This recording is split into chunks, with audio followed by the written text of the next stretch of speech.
Hello, everybody, and welcome back to another episode of Daffy's Roundtable. When I first started keeping reptiles a long time ago, the first reptile I kept was a crested gecko. I kept crested geckos, I started breeding crested geckos, and my guest for today was my entire source of information. I binged his YouTube channel, I annoyed him in his DMs, and today I am honored to be sitting down and having a conversation with him. Of course, I'm talking about David from Tikis Geckos. Join us as we discuss how David got into the hobby, how Tikis Geckos came to be, what it takes to run a breeding facility. We talk about some of the projects he's currently working on, and then we talk about some heated topics that were a lot of fun to discuss. Today's episode was a lot of fun to film, and I hope you guys enjoy listening to it too. But before we do that, allow me to thank Exoterra for sponsoring this podcast and making this episode possible. Exoterra makes quality products for our pet reptiles to make them feel at home. Before we jump into this week's conversation, if you're not already subscribed on YouTube, following on Spotify, Apple Podcasts, Google, wherever else you listen to the podcast, please do. It helps me out a lot and I really appreciate it. Okay, without further ado, everybody please help me welcome the one, the only, David of Tikis Geckos. David, hello. Thank you very much for joining me, man. What's up, man? How you doing? I'm doing great. How are you? Good. Excited to be here and talk to you. Thank you, man. I'm very excited to have you. I've been following you for a very, very long time. Actually, when I came to message you on Instagram to like ask you if you could come on the show, I found messages from us from 2018 of me being like, "Hey, is my crested gecko okay?" So it's kind of funny to be here now, actually having a full-on conversation with you. But yeah, so maybe we'll just start at the top. How did you get into keeping reptiles? So I've just been obsessed with reptiles from a very early age. Ever since some of my earliest memories were me playing with dinosaurs, like these toy dinosaurs my parents would buy me. And I was just always fascinated by animals and reptiles. And when I moved to the United States, I had an aunt of mine married an American guy, and he actually bred snakes. He bred boas and pythons and stuff. So he saw my love for reptiles, and I actually wanted an iguana originally, but he said, "No, it's better. You're better off getting a bearded dragon." So he bought a bearded dragon. He sent it to me, he shipped it to me, and the rest is history, man. Once I got that thing, it's just like this obsession of these animals that takes over, and it's a snowball effect from there. One thing turns into another. You get a different species. You get, a couple more. You start breeding them. You're like, maybe I do this as a side hobby or a hustle. You do that, and it just like, picks up steam. Absolutely, absolutely. And you're probably living a lot of reptile keepers' dreams by being able to, I assume, or I think you're doing this full time, right? Yeah, full time. Yeah. Yeah, that's awesome. So we'll definitely get into a little bit of that as well. But when did crested geckos? I think you started off with mainly crested geckos and got into some of the other new cows, and then obviously other projects as well. But when did it go from just like I have a pet to I have a pair to I have a breeding like collection kind of? Yeah, so I've had all sorts of different reptiles my whole life and animals. I've had sugar gliders, you name it, we've had it. That's awesome. But when I started getting into crested geckos, I saw the potential that they had as far as like variability with their colors and patterns. And I always thought that was really interesting. And very early, I bred them like a hobby, just a kid that had a couple pets. And I'm like, okay, let me breed them just to do something fun. And and then I actually got out of them. I sold them, and I got a couple other things, and then really quickly came back to them because it was just like, I don't know, I was just so drawn to them. And I saw like from the time that I sold my first couple geckos to the time I got some again, there's like a big progression in their morphs. So that got me back in. And then I've talked about it before, but like I think it was, man, I want to say like 2010 or somewhere around there. I had an opportunity to buy a wholesale pack of 50 geckos, And at that time, I'm like in high school or something, and I don't have that money. It was $1,500. And I tell my parents, I break it down for my parents. I'm like, look, this is, I'm gonna get these geckos. It'll be like $50 each gecko, and I'm gonna keep the ones I want. I'm gonna breed them, and then the ones that I don't want, I could sell for at least double, $100. So that was my pitch to them. They liked the idea. They let me borrow the $1,500, which, it's not easy at that time for my parents, but they managed to do it. So I got this pack of wholesale geckos. I um just I had a big selection of animals, so I kind of like chose what I liked. I started buying animals from everywhere else. I started working so I could just supply this hobby, this expensive hobby. Yes. And slowly but surely, I just started becoming more serious. But I remember the thing that made it click in my mind that I could do this full time was I worked for a company called Underground Reptiles. And before, I thought that everybody that sold reptiles was kind of doing it as a hobby, as a side hustle. But when I saw that they did it full time and the potential of, you could actually support a family with this, I was like, okay, it's no brainer. I'm going to do this. And that's what I'm going to focus on. Yeah, I think a lot of people have that initial idea as well, but a lot of people struggle to make the connection of I'm making enough to kind of supply myself and the hobby I have at home to breaking it to like what you just said is I can support a family. What is Yeah. there kind of like a tips and tricks, obviously on a like a summarized kind of version of it of like what made you believe that this is the way to do it? Like, is it for like just as a quick example, is it like focusing on one species getting or is it yeah? What do you think? I think there's several different ways to getting there.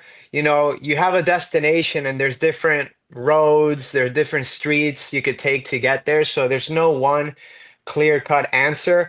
I think the most important thing when you're deciding to do something like this is the intent. If you're looking at this from a point of view of like, oh well, this is a $1,500 animal, and if I breed this and I breed them to this many females, I can make this much money and all that. It usually doesn't end well. I've seen it happen time and time again to many people. Uh, so I think the most important thing is the intention that you have. Now, I would say that it's important to focus on a particular species or one or two species or a group or a genus, let's say, in the beginning, because you want to be known for something. You don't want to just be um, a jack of all trades, for lack of a better term.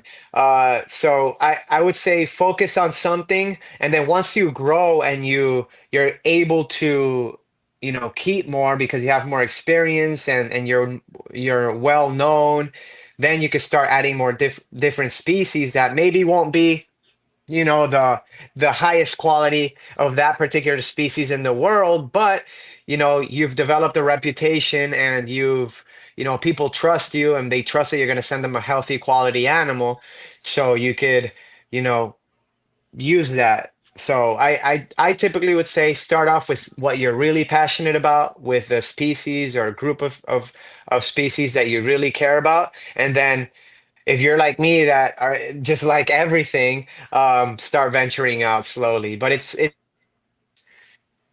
it's live animals, and having one gecko is very different than having 100 geckos, and having 100 geckos is very different than having 1,000 geckos. So it's very important to grow slowly in this type of business. Yeah, and do you ever think of it as it could be a numbers game? Like if you start strong with a big amount, big capital, you're more likely to advance in it than if like in ball pythons, if you can go in and buy, I don't know ball python morphs, but like the most expensive ball python, you're usually off to a better start than buying several lower Uh, priced ones. Or what do you think?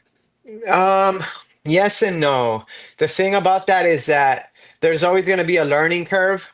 And if you've never worked with a species and you invest $1,500 on all your animals, there might be something that's off with your husbandry that if you miss and you kill all your animals, it's going to hurt a lot worse than if you just started off with one or two pairs of like more beginner type animals.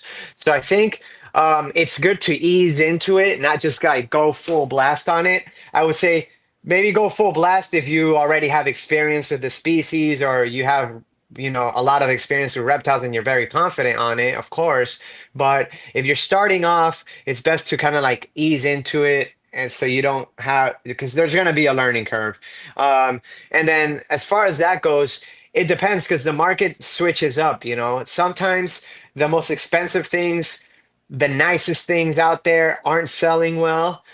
um, Sometimes the cheapest things aren't selling well, and sometimes you buy the most expensive thing, but if you're not very tapped into the market, you're going to lose money really quickly because morphs the value goes up and down really quickly. So, yeah, it just depends. The most important thing is to do your research, and if you don't have any experience, then start off slow. Yeah, that absolutely makes sense. And you said husbandry there. A lot of people grow as the business grows, they start to kind of lose touch with the actual animals and with the husbandry. Maybe they're no longer in that room at all because they're hiring a bunch of staff. But like, how important for you is it to kind of maintain that quality as your business grows? Yeah, it's very important because it's it's kind of like unavoidable. If you have 2,000 animals, you're not going to give them as good of a care as you would if it was just one animal, Right. you know? So Absolutely. you have to find the sweet spot of, if you have 2,000 animals, you can't set up every single animal in a bioactive enclosure and provide all these extra, extravagant things for them. You have to kind of like find the sweet spot of meeting the animal's needs to the point that it's going to live perfectly fine and healthy and a long life. But you also don't want to stretch yourself too much where you're going to, because you're looking at it as a business, you don't want to overspend on things that you don't need to.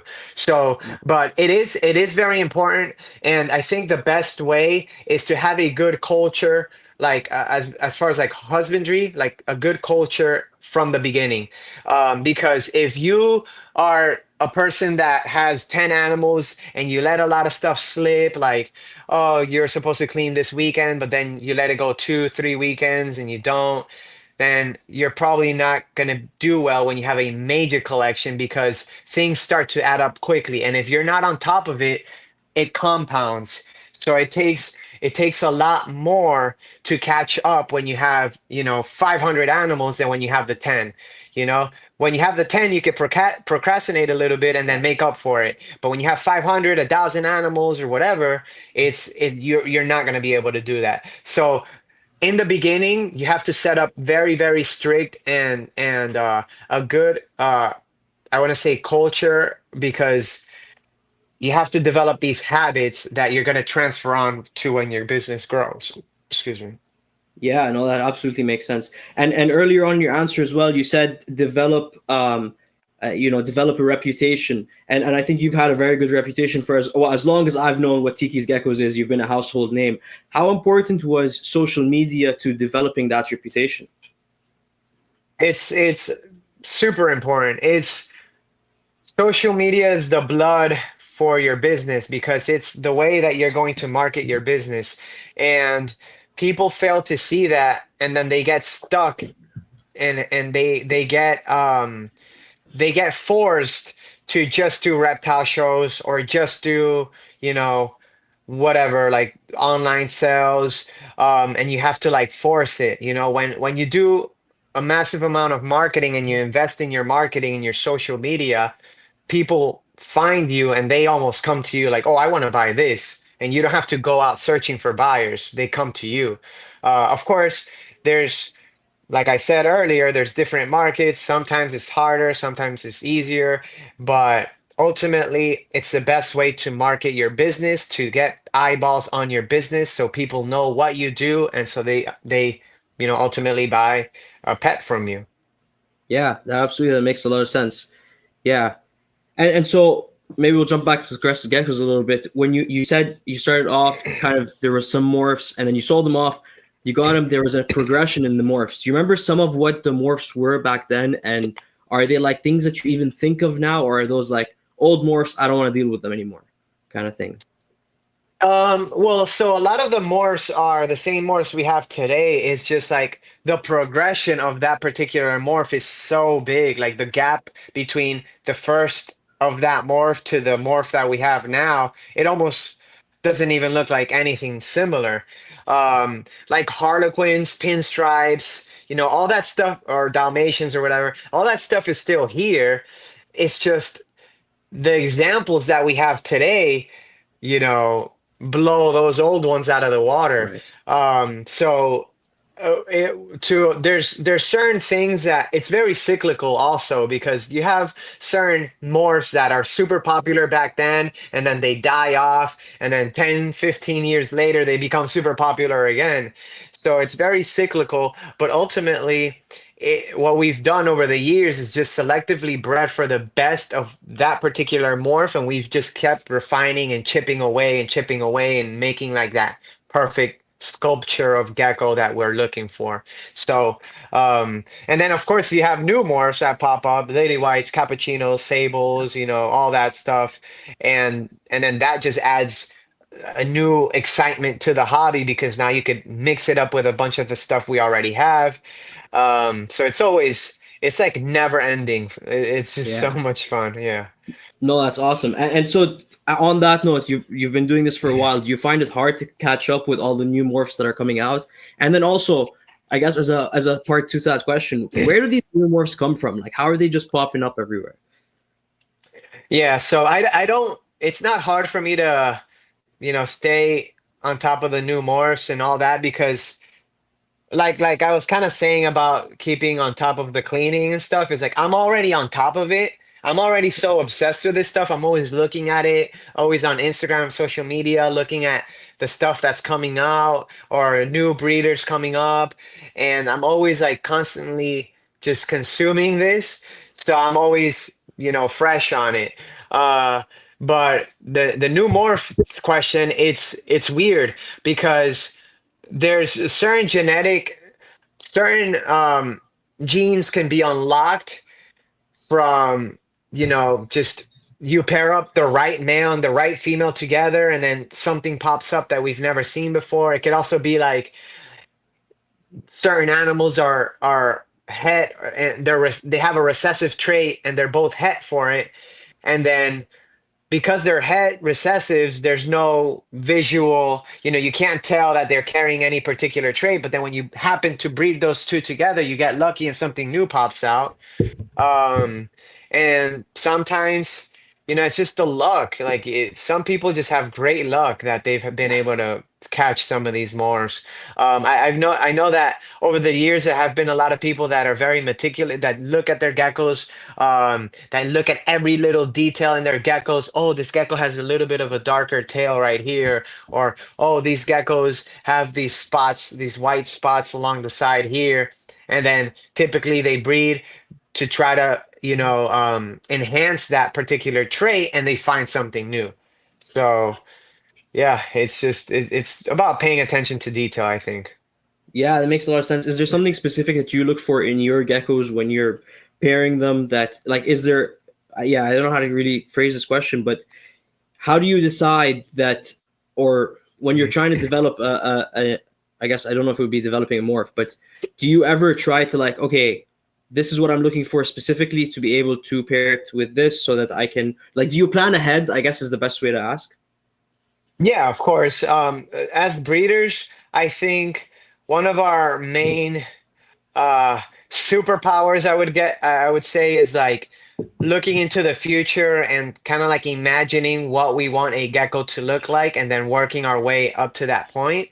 So Yeah. these days I'm very, very focused on just making a very complete gecko. And when I say a complete gecko, I mean not just focusing on the color or the pattern. I want to make sure the animal is obviously healthy, but has a good structure. It doesn't have any signs of, genetic bottlenecks. So I'm not seeing like the snout get shorter, or the eyes get too big, or the overall size of the gecko stay too small, because sometimes in the past, and I'm guilty of it as well, we're so focused on just breeding for a certain pattern or a color that we forget about everything else.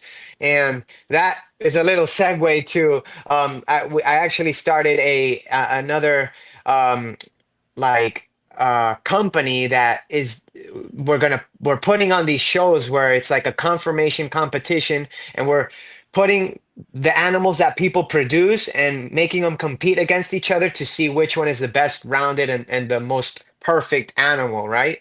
So kind of like a dog show like you would see on the AKC, where people, judge the dog based on the posture of the Yeah. dog, on the breed standard and all that stuff. It's kind of like the same idea. And I think it's really important to keep in the integrity of the animal, of what the animal's supposed to look like, because we don't want to lose the functionality of the species, and we don't want to, fast forward 15, 20 years down the line, and then we look back and we're like, oh, our geckos are having breathing problems because their snouts are too small, right? Yeah. So it's really important when you're breeding to think about all these things, because in one generation it might not be that big of an effect, but once you start to stack that out on top of each other and breed a certain thing over and over, it's going to become a problem.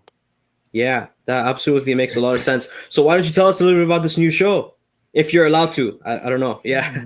Yeah. I mean, we already put on, so it's called Gold Standard Gecko Club, Cool. and we basically are trying to create the gold standard of what a gecko should look like. Last year we put on our first competition at the Flora Fauna Conference in New York in May, and we did a competition with crested geckos where we did like the best Harlequin crested gecko, the best tricolor, the best pinstripe, the best cappuccino, and then ultimately we had a best of show.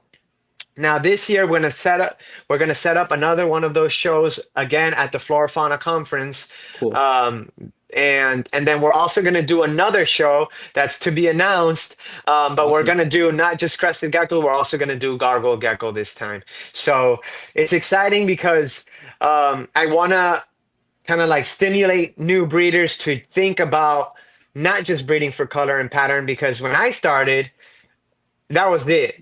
We were looking at color, we were looking at pattern, and we weren't thinking about anything else. But with time and with experience, I've noticed like, hey, I'm looking at these geckos and all their offspring look a certain way. These geckos have really big eyes, and I don't like that. Or these Yeah. geckos are staying a little bit smaller. They're not getting as big as these other geckos, and I don't like that. So that's why that's like where this stems from. This desire to kind of like create a better perfect gecko. Yeah, no, that's awesome. And I assume after that you'll kind of progress into more and more species till there's a gold standard for every species, hopefully.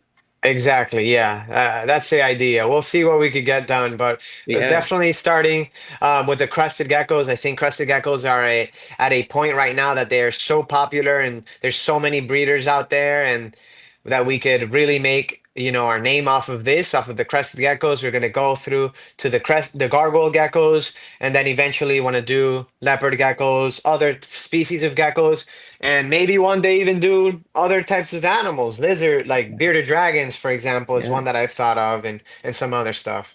Yeah, that would be so cool. I'm surprised this hasn't been happening already. It's very smart of you to think of this. So how do you pick Mhm. judges for something like this? Yeah, so the judges are picked based on, they have to have, at least for like my shows, they have to have at least 10 years of experience working with that particular species. Cool. So if we're judging crested geckos, I'm not going to pick a breeder that's been breeding for 3 years, right? I Right. need somebody that has enough time to go through a couple generations that they could see how certain traits get passed down, and they have seen enough crested geckos that they could actually compare them, right? Because if all you've seen is your own collection, it doesn't leave you much room, to think about how you could get it better, or how it could possibly turn worse if you don't do the right thing. So Yeah. one of my main um like requirements for my judges is having 10 years of experience. Then we have other requirements, like being in a good, like in the community, being under a good eye, or for lack of a better way of saying it, like just being in good standing with the community. We don't want somebody that has a really bad reputation for scamming people Absolutely. or whatever. Of We course. want people that are going to be as unbiased as possible. Luckily, I've been in this, community for such a long time. I know so many characters. So over time, I've talked to pretty much everybody, and I kind of see the personality traits, to put it nicely, of certain people and some of the other people, and that's what ultimately led me to choose the judges I chose. That's awesome. That's very, very cool. I actually did hear about this at the Flora and Fauna is in Windham, right? Yes, correct. I did hear about that show last year, and I wasn't able to make it down because that would actually be not too far of a drive for me. So maybe I'll try to Really? this one. And, yeah, like five hours maybe, five and a bit. Yeah. So I mean, Oh, for, dude. So yeah, it's that's all right. such a beautiful area, and Uh, the show is completely different to any reptile show that I've ever been to or participated in, because it's such a close-knit community. It's mostly, I'm not gonna lie, it's mostly gecko people, crested gecko people in particular, but there are a lot of different, obscure species. But because it's so close and tight, you get to really create good relationships with all the breeders. And that's I've awesome. known a lot of these breeders for years, but not up until I went to that show for the first time is when I started to consider some of these people my friends, you know, because we just got time to sit around the bonfire, have dinner, just joke around That's and be awesome. ourselves. So it was a great experience. I really, really enjoyed it. And just the area is absolutely beautiful. So they do the show on Saturday, and the VIP I think is on Friday. So you get Cool. to shop and do whatever you want. But on Sunday they do like little like we do like a conference, like a roundtable talk with some of the different breeders. People ask questions, or Cool. we'll do like a seminar. Some people will do like a photography seminar. Then they do like nature walks. It's really, really cool. You should definitely go. Yeah, so it's like a whole experience, not just an expo. Yeah, yeah, yeah, yeah. It is. That's very, very cool. Very cool. Cool. And so when did you start well, first of all, when did you end up moving from, I guess, your house or whatever into a facility? And then when did you start kind of getting into branching into other species? So I started the business when I was living at home with my parents, and we turned the garage into a room, and then I started from there. After there, I want to say maybe 4 or 5 years from there, we were finally making enough money that I was like, okay, we could rent out a different spot a little bit bigger, and just to kind of like get it out of the house so I could have like the whole feeling of, going to work and being I'm like going home. that Yeah. type. Yeah, that discipline. Because sometimes when you're working at home, you're like, you're working at home, but then like you got to walk the dog, so you go outside, and then like you get sidetracked, and all these things. So I wanted to have that experience of just like going to work and then coming back home. Yeah. So we had that. I moved out. Then a couple years later is when, thanks to the business and everything, it was doing well. So I was able to buy my house and my property, where I have a bunch of sheds. Cool. And so I have my house, and then around my property, I have sheds where some of the animals are. We have outdoor enclosures and all that. And we started branching out to different species basically when, so I started off with like the New Caledonian geckos, Yeah. but when we moved out from my mom's garage to the different facility is when we started branching out to different species. And that kind of came along with, because Manny was starting to get into blue tongue skinks and panther chameleons. So we started keeping those, and then the obsession with reptiles doesn't end with geckos. For us, it's just Yeah. it stretches out so long. So the more room we had, the more possibilities we had to keep more animals. Yeah, that's awesome. I do remember kind of that period. Like I said, I've been following you for quite a while, and you guys were keeping the blue tongues and the chameleons outside, right? So the chameleons, yes, the chameleons we've pretty much always kept outside, and then blue tongues we recently put outside. I think a year and a half ago. So Cool. yeah, Yeah, I'm jealous, man. I wish we could keep outside here. It's like minus 100 outside right now. There's and it's like this for a lot of the years. There's absolutely no outdoor yeah, keeping here, but I feel like it opens a lot of doors for you in terms of what species you can keep and what you can do in terms of breeding as well. Like I assume you can yeah, breed animals. It's you're not saturating cages that way. You're not doing any of that kind of stuff. But yeah, so you're in Florida. yeah. Is is everything that's been going on in terms of bylaws and bans and all of that, has that affected your business in any way? Yes, it definitely has. One of our favorite species to work with were the tegus in general, all the Yeah. different species of tegu lizards, um, and the green iguanas. And we had spent and invested a lot of money in these species. And aside from the money, I could honestly care less about the money, but the experience of having those animals was really what we were kind of robbed of, and that's why really sucks the most is that we can't keep those animals now, and they're some of my favorite animals because they're so big and impressive, and the possibilities are endless with their breeding. So we were affected, of course, but if you're a business, you're gonna have to find a way to you know adapt to whatever challenges come. So Yeah, and so now you can't keep them at all, not even as a pet. no. Wow, that sucks. I mean, I can't where I am either, just because of like town bylaw, but that's a size thing more than anything else. So that's very interesting. And you're not even Right. allowed to like get a work permit, not permit, like yeah, I guess a permit as a business to be able to keep them and sell them outside of Florida. So yeah, this is how dumb it is. So uh, we when they started prohibiting these species, they said that they were going to issue certain permits for a handful of breeders that, or not breeders, but mostly collectors, that so they could sell them, right? But the thing is, they only issued a handful of permits, and there's hundreds of people in the state that worked with these species, Yeah. so not everybody got that ability. And if you had the animals already, you were able to kind of be grandfathered in with a type of permit that you needed to get. But the way that they kind of like decentivize you from doing that is that they say, okay, you could keep your pet, no problem, but you got to build this massive bunker of a enclosure, and unless you have that, you can't really keep them. So we had all these one of the reasons why I bought this property with so much land is because I want to have so many animals outside, and Yeah. the tegus and the iguanas take a lot of room, and that's why I like this, having a lot of space and room. And but yeah, so if I wanted to keep the tegus that I had, we literally need to do 8 inches of concrete of a border of the wall. It has to be double doors, and it has to be a concrete slab.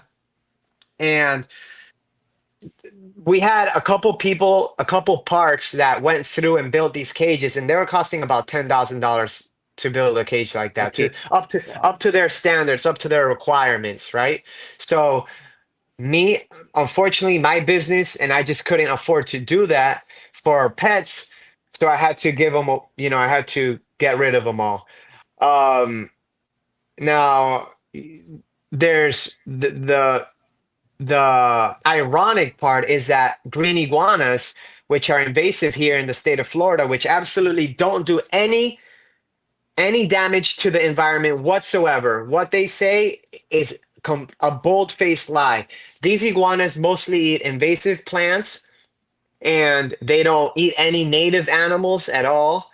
They're mostly in parts where there's civilization, so they tend to be around cities like Miami or Plantation, whatever. They're not like out in the middle of the Everglades. So these iguanas, what would happen before is that there is people like me and other companies that would go out and collect iguanas from the wild, and then sell them, most 99% out of state, get them out of the state. And because they restricted that, now I can't go. If there's a wild iguana on my property, I can't put hands on it because if I do, Now you're breaking the law. exactly, and I let it go, I'm breaking the law.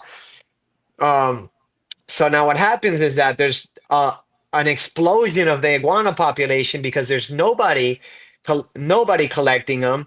The Yeah, the few trappers that the FWC has are very incompetent. They don't know how to do this job.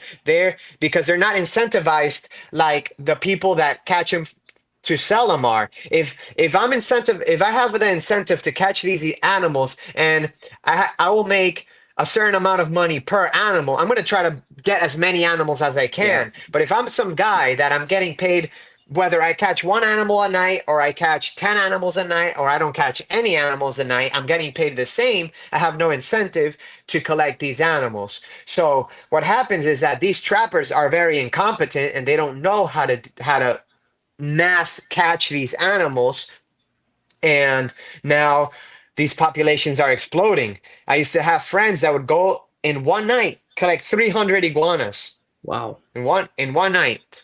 wow, So now all these iguanas that were being collected multiple nights in a week, 300 here, especially during the hatching season, now they're all just staying here and they're yeah, breeding, they're breeding, they're growing, they're breeding. And yeah, now this year in particular, the FWC released some information about the iguana populations, and they're like, iguana populations is booming, like all these things, and we're like, well, you say you're trying to protect the environment, but you're really protecting these iguanas, you know? And yeah. and the thing and the messed up thing is that they there's an open what's it called when you could just hunt them?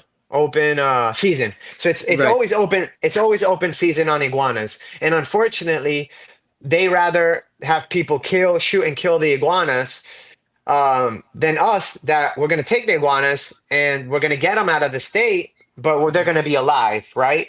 So us that love these animals, it sucks because we could see somebody shoot the iguana, kill it, but I can't grab the iguana and ship it to somebody else. Yeah. Makes no sense. No, absolutely not. That, yeah, 100%. That's crazy to think that they're actually letting you shoot. And I'm assuming that the people who are shooting it are not like, are they hunting it for food or are they just shooting it for the fun of shooting it? No, no, no. Listen, there's people out there that eat them. I don't have a problem with that. If you're gonna shoot the iguana and eat it, Yeah. whatever, that's on you. That's cool. But there's people that just shoot them to shoot them because they don't like them. They don't see them in the property, and then we have all this fake news information on the on the media that is always talking about these iguanas are invasive. They're destroying the ecosystem. All this, So they people are they going keep nuts. push. They keep pushing this on people. So you have people that don't know absolutely anything about the environment or they don't know absolutely anything about the ecosystem here in Florida. And they're like, oh, the iguanas are destroying the environment. And then they go and shoot them. Yeah. So, yeah, don't Yeah, get me no, that makes started, bro. sense. Yeah, yeah. I touched a sensitive topic. Are you worried that it's gonna get worse with like other species? Like they're gonna start Yeah. including other things on the list? Yeah. Yeah, they're quiet right now. They've been quiet for some time. I think for like a year or 2 years, they've been quiet. But typically, what that means is that they're working behind closed doors on certain things. I I'm gonna be optimistic. You know, we have USARK Florida, and we have a lot of people that are actively trying to, stop any of these new legislation from going through, but it's hard because these officials in the FWC are so corrupt. They're charlatans that it just it's just a matter of time. All the guys on the FWC board are all developers. So they talk about all these Burmese pythons and all these invasive animals ending, the Florida wildlife. Then they go and plow through, 100 acres of our native, habitats, and then they wonder why the native animal populations are declining. It's not the pythons, it's you developing, overdeveloping.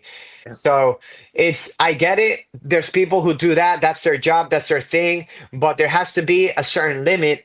And the blatant corruption that this state sees is just, it's sickening. It sucks because just like anything else in politics, they use a scapegoat and they'll show you over here, look, this is what everybody should be angry about. This is the cause of all our problems. And in reality, it's them behind closed doors that is worsening the situation for everybody.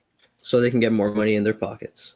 Yeah, they don't care. They don't care about the environment. They're not, they don't, I'm 100% sure they don't care about the environment and about the animals like as much as we care. The people that actually work with the animals, Hundred you know? percent, 100%. And it's usually never people that are like educated or learned animals or ever dealt with animals. It's the making the animal rules. It's They don't just yeah, know. yeah, They don't know yeah. shit. 100% agreed. We have similar problem. Well, not as bad as you guys down there, but we have similar problems up here as well. It's usually the people that have no idea about the animals that are making the laws and the rules about the animals, and it's quite frustrating for us as well. But anyway, now that I Yeah. got you worked up, let me throw some more controversial topics at you. Let's go. Let's do it. So not to keep bringing you back to crested geckos, but obviously that's kind of what you were originally known for, and that's where I started following you as well, back when I was working with crested geckos. But what's your opinion on co-having cresties? Oh man, that's I don't know why this is controversial. I honestly don't. I think the people who so if you listen, if you want a perfect specimen, if you want a perfect animal, keep it by itself. You know, Yeah, if you want to be a breeder, if you want to be a breeder as a hobby, then yeah, keep your animals by yourself, put them together when they breed, and then separate them. But if you're gonna do this for full time, if you um if you're gonna take that next step from hobby to business, then you have to cohab animals. Then there's no more effective way of doing it. And not to say that, okay, it's effective, so you have to do it and disregard what the animal's feeling. Certain animals I'll go through my enclosures and they all sleep together. They're all yeah, under the same hide or they're all under the same corner. And if there's a problem, obviously you separate the animals. But this whole idea that they're solitary animals and that they only want to be alone for the rest of their lives, there's no scientific evidence to support that. And in fact, I would say the very opposite. I tend to find my animals together most of the time. Um, Now, is it is there such thing as overcrowding an enclosure? Is there a such thing as overstressing an animal? Absolutely. But it comes with common sense. The thing that people forget is that you have to have common sense to be able to do this. And certain people are like just an don't have it. extremist on an extreme on one side or the other. Okay, I never cohab animals. It's cruelty, whatever. And then you have the people that put 50 freaking animals together, so you have to Yeah. have common sense and you have to be pay attention to your animals, and the animal is going to tell you what it's feeling. If it's stressed out, you're going to see signs. As long as you know what those signs are, you're going to see those signs in the animal. And if they're not stressed out, if you see that they're always sleeping with each other, if you see that they're exhibiting normal behavior, then you have no reason to think that they're being stressed out, and then you have no reason to separate them. Yeah, I 100% agree. I love it. I think it's usually all of these things come from like one person that's like had a problem, and they're like, "No, that's it. That's the standard." But and they've usually have such a small sample size too. It's like I my two crested geckos, and it's like you've kept two animals. You can't really generalize for the entire species, but yeah, Exactly. I can see you deal with this quite a bit. Yeah, yeah. I mean, it's just silly. Like there's people on Facebook and social media that Yeah, they have very, very limited experience, or they heard somebody else say it. They don't even have the experience. They just heard it somewhere else, and then they take it by law. Like, no, this is how it's supposed to be done. And anybody who does it different is a tyrant. It's yeah, just 100%. it's, I find that's just mostly like the mutants on social media that, The Facebook not groups. yeah, not the real people. Yeah. I've never had somebody in person argue that with me. It's always people online. Yeah, keyboard warriors. When you can't see them, they'll say whatever they want. Exactly. That's very funny. Yeah, I hear it a lot too. Like I see it a lot in Facebook groups. I see it a lot online. But I've also anybody that I know that in person, or most people I think that I know in person and or online, like yourself, I've seen do like keep pairs together, and I've never seen any problems actually. So it's Yeah. very funny. It's very funny indeed. Do you have like, and I guess also when you're one of the biggest breeders out there, you hear this stuff a lot and you get picked on a lot. Do you ever worry about something that small ruining your reputation? That stuff can't ruin my reputation, brother.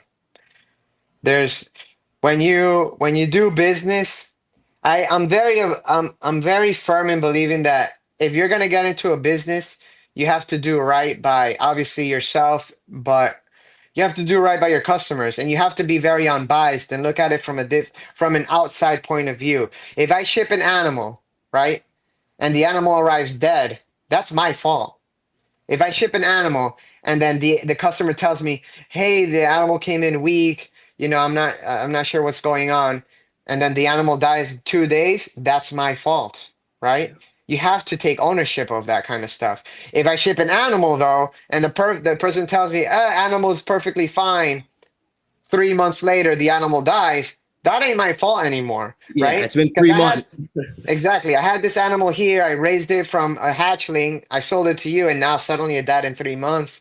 That's not my fault. And I'm not afraid to stick up for myself. And I never, ever, this whole thing about the customer's always right, there couldn't be anything more bull crap in the world because it's not true at all. And I don't abide by that. But with that being said, I always try to give the customer a pleasant experience.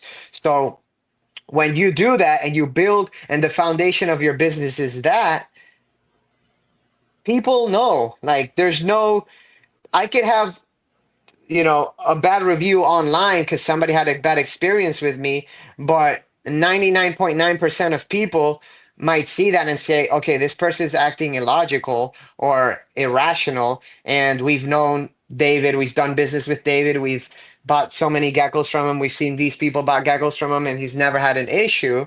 you know the sane people will sort it out. Now, um is there always going to be rumors online, or are you going to do things a certain way that others don't like? 100%. But you have to have, especially if you're going to be in the limelight, if you're going to be um on social media, you have to have some thick skin and be able to not care what certain people say. Yeah, no, 100%, that makes sense. Cool. Okay. I'll jump away from those kind of topics. I like Any those topics. do you? Yeah, you like getting heated up, huh? I like getting fired up, man, because Yeah, um it's an interesting topic, right? I it mean, is. it's I'm somebody that will speak my mind. I'm not afraid to speak my mind. You ask me anything, I'm going to tell you exactly how I feel. And Yeah, I'm not ashamed of thinking one way. If I'm wrong, I'll recognize it, but you're going to have to show me where I'm wrong. You're going to have to really prove me wrong. But yeah, I'm not one of these people that is going to like shy away from showing how I keep my animals because it's going to upset somebody else. I could care less. yeah.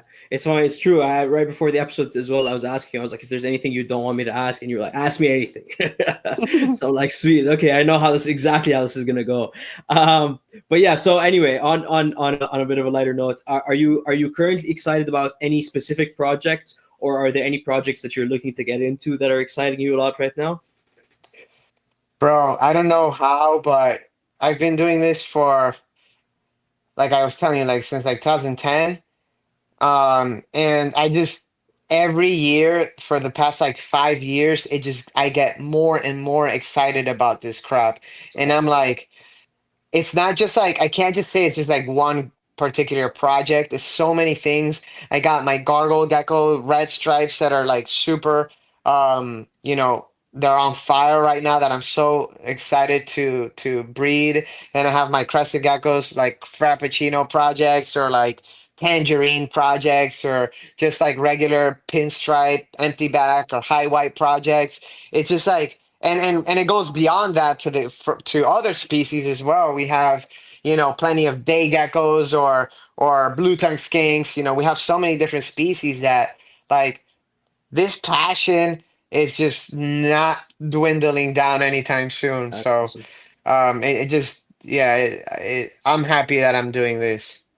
Yeah, no, that's awesome. And you really build not only for yourself, but you've built reputations for certain lines that you have as well. Like I remember for a while, everyone, I mean, and probably still to this day, everyone was like, if they were going for a gargoyle, they wanted the Deadpool line of gargoyle or whatever. And that's, I believe, something that you've created, right? Yeah, yeah, that's it's so when I first started that line, it was just kind of like a catchy thing. I think the Deadpool movie had was popular at that time, so I was like, he's red, he's kind of black, let's call him Deadpool. And it caught on really well, but what made that stick was the animals that he was producing. And then so everybody loved those animals that he was producing, so he gained popularity really quickly. But then after that, as the years kept passing by and by, I'm noticing how all of my other gargoyle geckos are fading away. All the red on them is fading away, and then Deadpool looks like he The did the day same. I got him. That's crazy. So I started kind of like experimenting with different lines, breeding Deadpool to a bunch of different stuff, and I was just seeing that his line of stuff was keeping the color much better in their later years, and they're just brighter or deeper red animals, and it was just so attractive. And not just that, but Deadpool is a very, very well put together animal. He's very healthy, never have any issues with him at all. So that coupled with the marketing just skyrocketed that line. Yeah, I mean, even up here in Canada, I hear I'm we're fairly far from you. I'm sure you've shipped a lot of animals to Canada, but Yes. I hear it all the time. Like, oh yeah, I'm waiting to get the gargoyle. I want the Deadpool line, but yeah, anyway, you've done a very good job doing that. Do you have any advice for new people that are looking to get in, kind of into your position on anything, whether it be marketing or retaining the quality in animals or anything like that? Yeah. Always, always, always don't follow the trends. Don't follow there's always going to be, like I was saying earlier, there's times where a particular morph is hot, then the next couple of weeks it's not hot anymore. So if you follow that, you're not going to get very far in terms of the development of whatever you're breeding. But if you focus in on what you really, really like, and if you say, through the winters and the summers and the springs, I'm going to work with these animals no matter what. You're going to keep refining that, and eventually you're going to produce an animal so outstanding, an animal so irrefutable that everybody is going to pay attention to it, and everybody's going to see, you know, the fruits of your labor. So it's always do it with passion at first in your heart, because man, like I always say, like there's I make, I make my living from this, but it took a couple years for this to be even profitable.